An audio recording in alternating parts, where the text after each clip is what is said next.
엄마 사과 껍질 왜 다 안 깎아주시는 거예요? 라고 물어보는 아이들에게 여러분은 어떻게 답을 하셨나요? 안녕하세요. 건강멘토 장박사입니다. 여러분의 건강한 식습관을 위해 오늘도 아주 중요한 정보를 가지고 왔는데요. 영상 시작 전에 구독과 좋아요, 알림 설정까지 잊지 말고 꼭 눌러주세요. 이 작은 클릭이 장박사에게는 큰 힘이 된답니다. 오늘은 우리가 무심코 지나쳤을지도 모르는 혹은 너무나 당연하게 생각했던 과일 껍질에 대한 이야기를 해볼까 합니다. 과일은 건강에 좋다는 건 누구나 아는 사실이죠. 비타민, 미네랄, 식이섬유 등 우리 몸에 이로운 영양소가 가득하니까요. 매일 신선한 과일을 섭취하는 것은 활력 증진은 물론 질병 예방에도 큰 도움을 준다고 수많은 연구 결과들이 입증하고 있습니다. 그런데 이 과일의 껍질에 대해서는 얼마나 깊이 있게 알고 계신가요? 껍질째 먹으면 영양소가 더 풍부하다는 말도 있고 어떤 껍질은 독성이 있어 먹으면 안 된다는 말도 있습니다. 이처럼 상반된 정보들 속에서 우리는 어떤 선택을 해야 할까요? 과연 어떤 껍질을 먹어도 되고 어떤 껍질은 절대 먹으면 안 되는 걸까요? 그리고 그 이유는 무엇일까요? 제가 오늘 그 모든 궁금증을 심층적으로 분석하여 시원하게 해결해 드리겠습니다. 우리가 평소에 맛있게 먹는 과일들 중에는 단순히 맛이나 식감 때문이 아니라 우리 몸의 건강과 직결되는 중요한 이유 때문에 반드시 껍질을 벗겨야만 하는 것들이 있습니다. 이 점을 간과하고 무심코 껍질째 섭취했다가는 예상치 못한 건강 문제를 겪을 수도 있습니다. 먼저 왜 일부 과일 껍질은 섭취를 피해야 하는지, 그 근본적인 이유부터 자세히 그리고 과학적으로 살펴보겠습니다. 첫 번째 이유는 바로 소화 문제입니다. 인체의 소화 시스템은 특정 물질을 분해하고 흡수하는 데 한계가 있습니다. 일부 과일 껍질은 섬유질이 매우 질기고 단단한 특성을 가지고 있어 우리 몸의 소화기관, 특히 위와 장이 이를 효과적으로 분해하고 흡수하기가 매우 어렵습니다. 예를 들어 동남아시아의 대표적인 열대 과일인 파인애플이나 부드러운 과육과는 대조적으로 껍질이 질긴 바나나, 그리고 섬유질이 엉겨붙어 소화하기 어려운 망고와 같은 과일의 껍질은 섭취 시 위장, 장애나 소화 불량을 쉽게 유발할 수 있습니다. 이러한 껍질들을 섭취하게 되면 위에서 충분히 분해되지 못하고 장으로 내려가면서 복부 팽만감, 속쓰림, 심지어는 심한 복통과 설사까지 일으킬 수 있습니다. 특히 평소 소화 기능이 약하거나 위장 질환을 앓고 계신 분들이라면 더욱 각별한 주의가 필요합니다. 껍질을 씹어도 잘 부서지지 않고 그 거친 섬유질이 그대로 위장으로 내려가 점막을 자극할 경우 불쾌감은 물론 장기적으로는 소화기 건강에 부정적인 영향을 미칠 수도 있습니다. 그래서 이러한 과일들은 반드시 껍질을 깨끗하게 벗겨내고 부드럽고 소화하기 쉬운 과육만을 섭취하는 것이 건강을 위한 현명한 선택입니다. 두 번째 이유는 독성 물질 때문입니다. 우리가 아무리 맛있게 먹는 과일이라 할지라도 그 껍질에는 소량이지만 인체에 해로울 수 있는 독성 물질이 자연적으로 함유되어 있는 경우가 있습니다. 이러한 독성 물질은 식물이 자신을 보호하기 위해 만들어내는 일종의 방어 기제로 볼 수 있습니다. 가장 대표적인 것이 바로 감자 껍질입니다. 감자는 흔히 먹는 식재료이지만 껍질, 특히 햇빛에 노출되어 푸르게 변했거나 싹이 난 부분에는 솔라닌이라는 강력한 독성 물질이 생성됩니다. 솔라닌은 매우 적은 양만 섭취해도 메스꺼움, 구토, 설사, 폭통, 두통을 유발할 수 있으며 심한 경우에는 신경계까지 영향을 미쳐 어지럼증이나 마비 증상을 일으킬 수도 있습니다.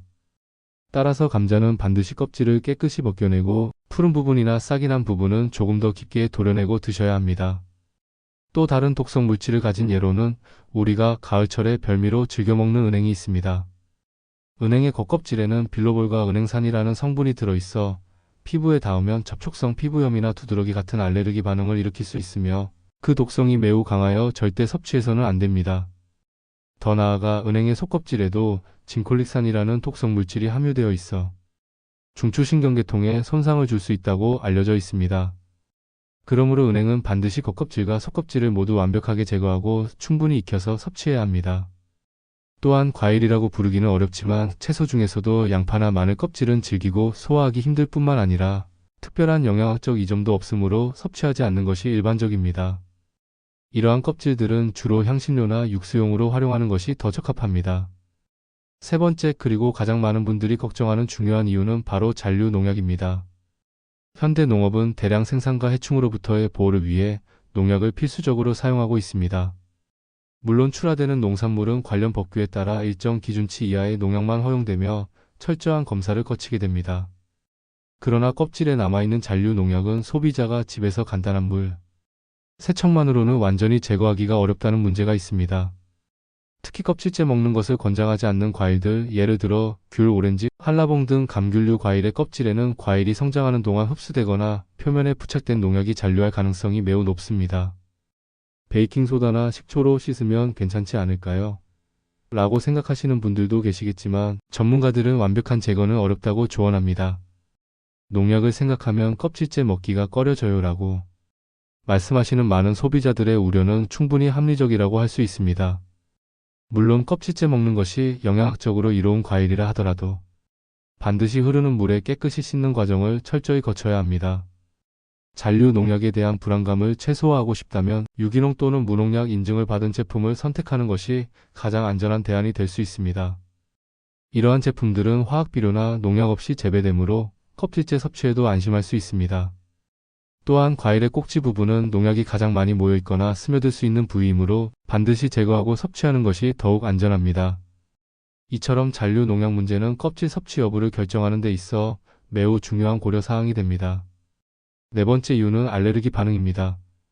사람마다 체질이 다르듯이 특정 과일의 껍질은 일부 사람들에게 알레르기 반응을 유발할 수 있는 특정한 성분을 포함하고 있습니다. 이 반응은 경미한 증상부터 심각한 증상까지 다양하게 나타날 수 있습니다. 가장 대표적인 것이 바로 복숭아 껍질입니다. 복숭아는 달콤하고 수분이 많아 많은 사람들이 좋아하는 과일이지만 그 껍질에 있는 미세한 털 때문에 알레르기 반응을 보이는 사람들이 의외로 상당히 많습니다. 복숭아 털에 알레르기가 있는 분들이 껍질을 섭취했을 때 입안과 목구멍이 가렵거나 따끔거리는 구강 알레르기 증후군을 경험할 수 있으며 피부에 두드러기가 나거나 붉은 반점이 생기기도 합니다. 심한 경우에는 호흡 곤란이나 얼굴 부종과 같은 아나필락시스 쇼크로 이어질 수도 있으므로 각별한 주의가 필요합니다. 따라서 털이 많은 복숭아는 반드시 껍질을 깨끗하게 벗겨서 드시는 것이 안전합니다. 물론 최근에는 털이 없는 개량 품종의 복숭아도 많이 재배되고 있는데 이러한 품종은 껍질째 먹어도 괜찮다고 알려져 있습니다.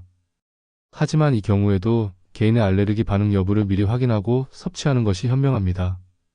만약 복숭아 껍질 외에도 다른 과일 껍질을 섭취한 후 불편하거나 알레르기 증상이 나타난다면 즉시 섭취를 중단하고 전문가의 도움을 받는 것이 중요합니다. 자, 그렇다면 위에서 설명드린 주요한 이유들을 바탕으로 어떤 과일 껍질을 먹으면 안 되는지 그 구체적인 목록을 다시 한번 자세히 살펴볼까요? 여러분의 이해를 돕기 위해 장 박사가 핵심만 콕콕 집어 다시 한번 정리해드리겠습니다. 첫째, 열대과일의 껍질입니다. 파인애플, 파파야, 망고, 바나나, 리치 그리고 멜론류 과일인 참외, 수박, 머스크멜론 등은 껍질이 매우 질기고 섬유질이 거칠어서 소화하기가 극히 어렵습니다. 특히 바나나 껍질은 간혹 건강에 좋다는 잘못된 정보가 퍼지기도 하지만 실제로는 맛도 없고 소화 흡수율도 매우 낮으므로 섭취하지 않는 것이 좋습니다. 멜론류의 껍질 역시 맛이 없어서 보통 먹지 않는 것이 일반적입니다. 이러한 껍질들은 오히려 소화 불량을 초래하여 건강에 해로울 수 있으니 반드시 벗겨내고 과육만 즐기시길 바랍니다. 둘째, 아보카도 껍질입니다. 아보카도는 불포화 지방산이 풍부하여 숲속의 버터라고 불릴 만큼 건강에 좋은 과일입니다. 그러나 아보카도 껍질은 매우 질기고 두꺼워서 식감도 좋지 않을 뿐더러 소화도 잘 안됩니다. 이 과일은 껍질이 단단하고 섭취하기에 부적합하므로 항상 부드러운 초록색 과육 부분만 섭취해야 합니다. 셋째, 감 껍질입니다. 가을의 대표 과일인 감은 달콤하고 맛이 좋지만 감 껍질에는 탄닌이라는 떫은 맛 성분이 다량 함유되어 있습니다. 탄닌은 과도하게 섭취할 경우 우리 몸의 단백질과 결합하여 소화 효소의 작용을 방해하고 위장의 운동성을 저하시켜 변비를 유발하거나 소화를 방해할 수 있습니다. 따라서 감은 반드시 껍질을 벗겨서 드시는 것이 소화기 건강에 이롭습니다. 특히 평소 변비가 있거나 소화 기능이 약한 분들은 더욱 주의해야 합니다. 넷째, 감귤류 껍질입니다. 귤, 오렌지, 한라봉, 자몽 등 감귤류 과일의 껍질은 농약 잔류 가능성이 매우 높고 특유의 강한 쓴맛과 거친 식감 때문에 생으로 섭취하는 것을 권장하지 않습니다. 하지만 이러한 껍질들이 전혀 쓸모없는 것은 아닙니다. 귤 껍질을 깨끗이 말려서 한방에서 진피라고 불리는 약재로 사용하거나 차로 우려 마시면 소화 촉진과 감기 예방에 도움이 됩니다. 또한 레몬이나 오렌지 껍질의 향긋한 풍미를 활용한 제스트를 베이킹이나 요리에 소량 첨가하여 풍미를 더하는 경우는 예외입니다. 이때는 반드시 껍질을 깨끗이 세척하고 소량만 사용하는 것이 중요합니다. 이처럼 감귤류 껍질은 용도에 따라 활용 가능성이 있지만 생으로 직접 섭취하는 것은 피해야 합니다. 마지막으로 앞서 상세히 말씀드린 복숭아 껍질입니다. 특히 털이 많고 거친 품종은 알레르기 유발 가능성이 매우 높으므로 알레르기가 없는 분이라 할지라도 섭취하지 않는 것이 안전하며 혹시 모를 상황에 대비하여 껍질을 벗겨서 드시는 것을 강력히 권장합니다. 어린아이나 노약자의 경우 알레르기 반응이 더욱 심하게 나타날 수 있으므로 각별한 주의가 필요합니다. 물론 모든 과일 껍질이 우리 몸에 해로운 것은 아닙니다. 오히려 어떤 과일 껍질은 과육보다 훨씬 더 많은 영양소를 농축하여 함유하고 있어 껍질째 먹는 것이 건강에 훨씬 더 이롭고 영양학적으로도 가치가 높습니다. 이러한 과일들은 올바른 방법으로 섭취할 때 비로소 그 진정한 가치를 발휘합니다. 예를 들어 우리가 매일 접하는 사과, 배, 포도, 자두, 살구, 그리고 털없는 계량 품종의 복숭아 등은 껍질에 폴리페놀과 같은 강력한 항산화, 물질과 소화를 돕는 풍부한 식이섬유, 다양한 비타민과 미네랄이 농축되어 있습니다. 이들은 암 예방, 심혈관 질환 개선, 장 건강 증진 등 다양한 건강 효과를 제공하므로 깨끗이 씻어 껍질째 먹는 것이 매우 바람직합니다. 또한 키위 껍질은 거친 듯 보이지만 실제로는 비타민C와 섬유질이 매우 풍부하여 면역력 증진과 배변 활동에 도움을 줍니다. 얇게 썰어 섭취하거나 껍질째 믹서에 갈아 주스로 마시면 좋습니다. 오이 껍질 역시 비타민 K, 섬유질, 칼륨 등이 풍부하여 뼈 건강과 혈압 조절에 이롭습니다. 왁스 처리된 경우가 있으므로 베이킹소다 등으로 깨끗하게 씻어 섭취하는 것이 중요합니다. 가지나 호박 껍질에도 섬유질, 마그네슘, 그리고 항산화 성분인 안토시아닌 등이 풍부하여 성인병 예방에 기여합니다. 당근 껍질에도 강력한 항산화 성분인 베타카로틴이 다량 함유되어 있어 시력 보호와 면역력 강화에 탁월합니다. 고구마 껍질은 비타민C, 칼륨, 베타카로틴이 풍부하여 피부 미용과 피로 회복에 효과적입니다. 이처럼 많은 과일과 채소들은 껍질째 먹을 때 영양적 이점을 최대한으로 얻을 수 있습니다. 그러니 무조건 벗겨내기보다는 그 영양 가치를 알고 현명하게 섭취하는 것이 중요합니다. 하지만 껍질째 먹는다고 해서 무조건적으로 안전하거나 좋은 것은 결코 아닙니다. 가장 중요하고 기본적인 전제 조건은 바로 철저한 세척입니다. 껍질째 먹는 모든 과일과 채소는 반드시 식용 베이킹소다, 식초 또는 전용 세척제를 활용하여 흐르는 물에 아주 깨끗하게 세척해야 합니다.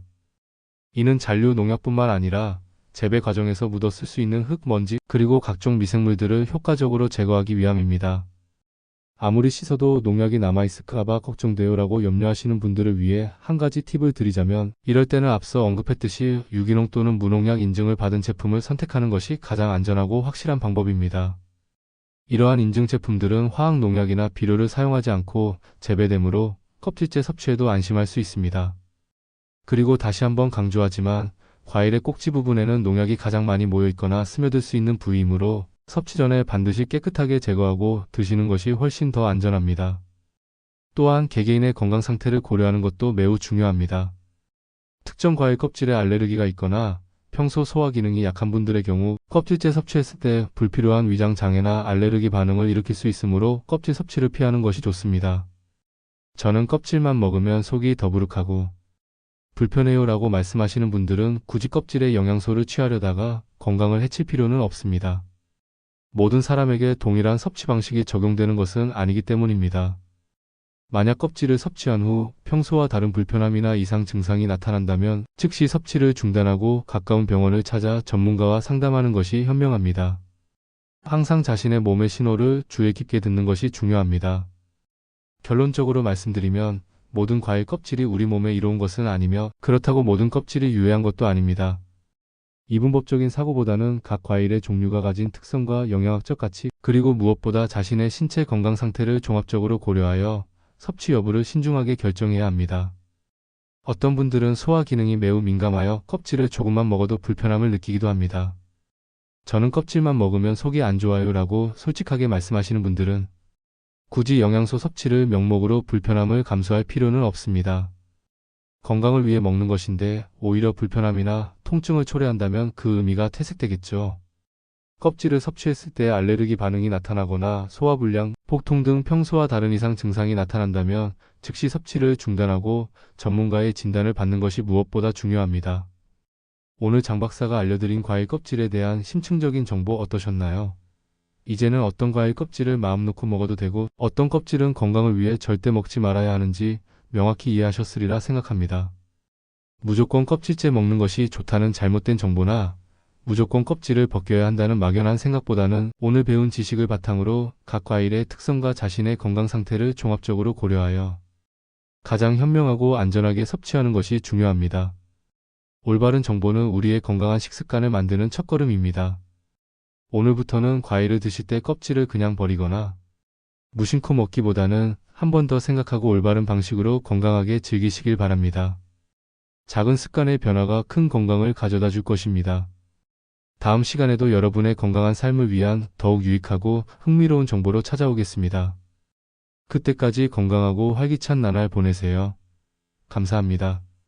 항상 여러분의 건강을 응원하는 장 박사였습니다.